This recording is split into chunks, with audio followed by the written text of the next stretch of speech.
கண்ணியமிக்கல்லாஹ்வின் நல்லடியார்களே, 29வது அத்தியாயம் திருக்குர்ஆனில 29வது ஜுஸூல அல்லாஹ் ஜல்ல ஷானஹு தஆலா சூரா கலம் என்கிற ஒரு அத்தியாயத்தை வைத்திருக்கிறார். அந்த சூராவினுடைய துவக்கத்தை அல்லாஹ் இப்படி ஆரம்பிப்பான், நூன் வல் கலமி வமா யஸ்துரூன். நூன் வல் கலமி, பேனாவின் மீது சத்தியமாக, வமா யஸ்துரூன், அந்த பேனா மறைத்து வைத்திருக்கக்கூடியவைகளின் மீது சத்தியமாக என்று அல்லாஹ் ஜல்ல ஷானஹு தஆலா இரண்டு விஷயங்களின் மீது சத்தியம் செய்து அந்த அத்தியாயத்தை துவங்குவார். கவனிக்க வேண்டிய விஷயம் என்பது, அல்லாஹ் பேனாவின் மீது சத்தியம் செய்கிறான். அது எந்த பேனா என்று பார்க்கிற பொழுது, மனிதர்களை, உலகத்தை, வானம் பூமியை படைப்பதற்கு முன்னால், பல ஆயிரம் வருடங்களுக்கு முன்னால் அல்லாஹ் ஜல்ல ஷானஹு தஆலா முதலாக பேனாவை படைத்து அந்த பேனாவிற்கு அல்லாஹ் உத்தரவிட்டான், நீ எழுதுவாயாக என்று. அந்த பேனா எதை எழுதட்டும் என்று கேட்ட பொழுது அல்லாஹ் ஜல்ல ஷானஹு தஆலா இனி வர இருக்கிற எல்லாவற்றையும் எழுது என்று சொன்னான். அந்த பேனா எழுதியது. எழுதி முடித்ததற்கு பின்னால் அல்லாஹ் சொன்னான், ஜஃபல் கலமு, பேனா காய்ந்து விட்டது என்பதாக. அதாவது இதற்கு மேல் எழுதுவதற்கு ஒன்றும் இல்லை. இனி உலகம் தோன்றி நடந்து முடிந்து அழியும் வரை உள்ள எல்லா விஷயங்களையும் அந்த பேனா எழுதி வைத்தது. அது அல்லாஹ்வுடைய இல்மில் இருக்கிறது. இதைத்தான் நாம் கல்லா கதிர் என்று சொல்லுகிறோம், தலை விதி என்று சொல்லுகிறோம். அதைத்தான் அல்லாஹ் ஏற்கனவே நிர்ணயம் செய்து வைத்திருக்கிறான்.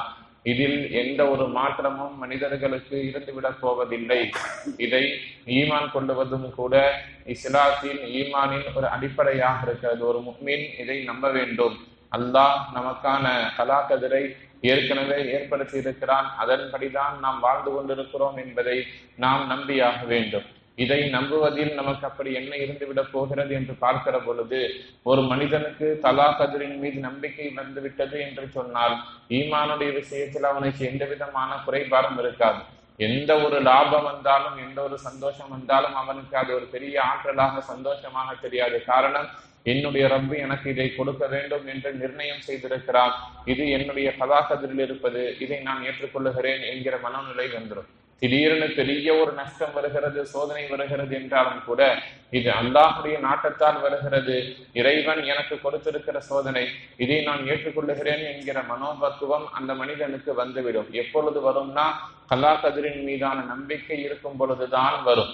அல்லாஹ் குர்ஆன்ல வேறொரு வசனத்தில் பேசும் பொழுது சொல்லுவான், இன்னல்லாஹ இன்தஹு இல்மு ஸாஅ, அல்லாஹ்விடத்தில் தான் மறுமை நாள் எப்பொழுது வரும் என்கிற அந்த ஞானம் இருக்கிறது. வயுனஸிலுல் கைஸ், மழை பொழியக்கூடிய அந்த கல்வி, இல்மு என்பது அல்லாஹ்விடத்தில் தான் இருக்கிறது. வயஅலமு மா ஃபில் அர்ஹாம், கர்ப்பப்பைக்கு உள்ளே என்ன இருக்கிறது என்பதையும் அல்லாஹ் தான் அறிந்து வைத்திருக்கிறான். வமா தத்ரி நஃப்சும் மாதா தக்ஸிபு கதா, நாளை ஒரு ஆன்மா எதை சம்பாதிக்கும் என்பதும் அவர்களுக்கு தெரியாது. அல்லாஹ் சொல்றான், எனக்கு தான் தெரியும்.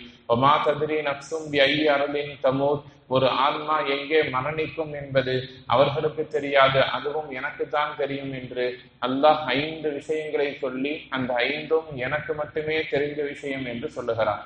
இதே போலதான் கல்லா கதிரில் இருக்கக்கூடியவைகளையும் அல்லாஹ் மட்டுமே அறிந்திருக்கிறான்.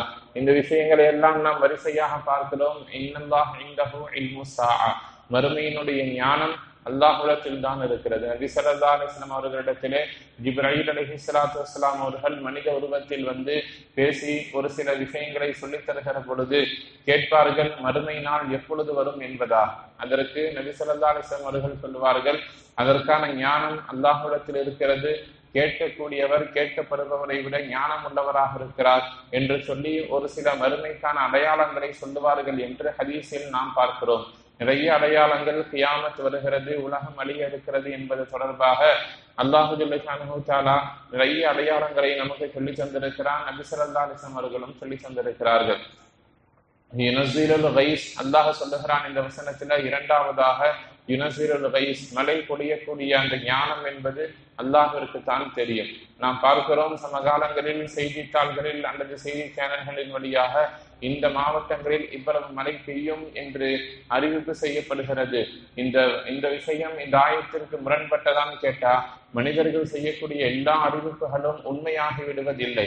திடீர்னு வானிலையில பெரிய மாற்றம் இருக்கும் என்று அறிவிப்பு செய்வார்கள், மேகங்கள் கூடி வரும், மழை பொழியாது, அனைத்தும் கரைந்து சென்றுவிடும். மழைக்கான எந்த அறிகுறியும் இருக்காது, திடீரென்று ஒரு காற்றடிக்கும், மேகங்கள் ஒன்று சேரும், மழை பெய்யும். அல்லாஹ் சொல்றான், இதற்கான ஞானம் என்னிடத்தில் இருக்கிறது. எந்த இடத்தில் எவ்வளவு தேவை, எவ்வளவு பெய்ய வேண்டும், அது யாருக்கு நன்மையாக இருக்கும், யாருக்கு பாதகமாக இருக்கும் என்பதெல்லாம் அல்லாஹ் தன்னுடைய ஞானத்தில் வைத்திருக்கிறான். அதை அவன் மட்டுமே அறிந்த ரகசியமாக வைத்திருக்கிறான். வயிற்றில் என்ன இருக்கிறது என்பதையும் அல்லாஹ் சொல்றான், எனக்கு தான் தெரியும். நாம் ஸ்கேன் செய்வதன் மூலமாக வயிற்றில் இருக்கக்கூடிய குழந்தையினுடைய எல்லா ஹாலத்துகளையும் நாம் பார்த்துக் கொள்ளுகிறோம். ஆனால் அல்லாஹ் சொல்றான், அந்த குழந்தை வளர்ந்து வருகிற பொழுது அவனுடைய வாழ்க்கை எப்படி இருக்கும், எதை சம்பாதிப்பான், எதை செலவு செய்வான் என்பது முதற்கொண்டு அல்லாஹ்வே அறிந்த விஷயமாக வைத்திருக்கிறான். மாதா தக்ஸிபு கதா, அல்லாஹ் குர்ஆன்ல சொல்றான். 4வது விஷயமாக, நீங்கள் நாளை எதை சம்பாதிப்பீர்கள் என்பதை அல்லாஹ் சொல்றான், எனக்கு மட்டும்தான் தெரியும், அது உங்களுக்கு தெரியாது. நாம் ஒரு இடத்தில் ஒரு கடையை வைத்திருக்கிறோம், அந்த கடையை நீக்கி அந்த கடையை ஆரம்பம் செய்து நாம் சென்று அமர்கிறோம்னு சொன்னால், இன்றைய நாளில் உங்களுக்கான லாபம் என்ன, உங்களுக்கான வரவு என்ன, உங்களுக்கான செலவு என்ன என்பதை அல்லாஹ் ஏற்கனவே நிர்ணயம் செய்து வைத்திருக்கிறான். அந்த ஞானத்தினுடைய அறிவை அல்லாஹ் தன்னுடைய புறத்தில் வைத்திருக்கிறான். உங்களுக்கு எவ்வளவு லாபம் கிடைக்கணுங்கிறத அல்லாஹ் தான் முடிவு செய்கிறான். மாறாக வியாபாரம் அதிகமாக வேண்டும் என்பதற்காக வேண்டி ஷரியத்திற்கு முரண்பட்டு நீங்கள் என்ன செய்தாலும் சரி, அவை அனைத்தும் உங்களுக்கு எந்த பிரயோஜனத்தையும் தராது. மாறாக அல்லாஹ் நிர்ணயம் செய்ததுதான் அங்கே நடக்கும் என்பதை ஒரு முஃமின் நம்பியாக வேண்டும். வமா தத்ரி நஃப்ஸும் பிஅய்யி அர்லின் தமூத், எந்த இடத்தில் ஒரு ஆன்மா மரணிக்கும் என்பதையும் அல்லாஹ் எனக்கு மட்டுமே தெரியும்னு சொல்றான். சமீபத்தில் நாம் பார்க்கிறோம், விமானத்தினுடைய விபத்து, 246 பேருக்கும் மேலாக இருந்தார்கள். அல்லாஹ் ஒருவரை மட்டும் அதிலிருந்து ஹயாத்தாக வெளியே கொண்டு வந்திருக்கிறார். அந்த மனிதர்கள் அங்கே இறந்த அனைவருமே நாம் அங்கே இறக்கப் போகிறோம் என்பதை அறியாதவர்களாகத்தான் இருந்தார்கள். பிளேட்ல ஏறுற வரைக்கும் நாம் இன்னும் 8 கிலோமீட்டர் தூரத்துல போய் கீழே விழுந்து வெடித்து கருகி இறந்து விடுவோம் என்பதை அவர்கள் அறியாதவர்களாக இருந்தார்கள். அதே நேரத்தில் அங்க அந்த விபத்திலிருந்து தப்பித்து வந்தவரும் கூட இவ்வளவு பெரிய தாக்கத்திலிருந்து நாம் மீண்டு வருவோம் என்பதையும் அவர் அறிந்திருக்க மாட்டார். இந்த மாதிரியான சம்பவங்கள் எல்லாம் நடக்கிற பொழுதுதான் இந்த வசனத்தை நாம் யோசிக்கிறோம். வமா தத்ரி நஃப்ஸும் பிஅய்யி அர்லின் தமூத், நீங்கள் எங்கே சென்று மரணிப்பீர்கள் என்பது உங்களுக்கு தெரியாது, மாறாக அது நான் மட்டுமே அறிந்து வைத்திருக்கக்கூடிய ரகசியம் என்று அல்லாஹ் குர்ஆன்ல சொல்லுகிறான். இது மாதிரியான விஷயங்களை எல்லாம் நாம் யோசிக்கிற பொழுது அது நம்முடைய ஈமானை வலுப்படுத்தக்கூடிய அம்சமாக இருக்கிறது. எல்லா நேரத்திலேயும் அல்லாஹ்வை ஒரு முஃமின் சார்ந்திருக்க வேண்டும். என்ன நடந்தாலும், எந்த ஒரு சூழ்நிலை வந்தாலும், அது என்னுடைய இறைவன் எனக்காக வேண்டி எதை வைத்திருக்கிறானோ அதுதான் என்னை வந்து சேரும். என்னுடைய இறைவன் என்னை ஒருபோதும் சோதிக்க மாட்டான், சிரமப்படுத்த மாட்டான், நான் தாங்கிக் கொள்ள முடியாத ஒரு விஷயத்தை என் மீது சுமத்த மாட்டான் என்கிற உறுதி ஒரு முஃமினுடைய மனதில் வர வேண்டும் என்று சொன்னால், இது மாதிரியான விஷயங்களை நாம் நம்பியாக வேண்டும். நம்புகிற பொழுது நமக்கு துன்யாவுடைய வாழ்க்கையும் லேசாகிறது, மறுமைக்கான நன்மையும் நமக்கு கூடிக்கொண்டிருக்கிறது. எல்லாம் ரப்புல் ஆலமீன் அல்லாஹ் ஜல்ல ஷானுஹு தஆலா அவனால் விதியாக்கப்பட்ட எல்லா விஷயங்களையும் நம்பி அறிந்து உணர்ந்து வாழ்ந்து அமல் செய்யக்கூடிய நல்ல நசீபை நம் அனைவருக்கும் தந்த நல்லருள் புரிவானாக.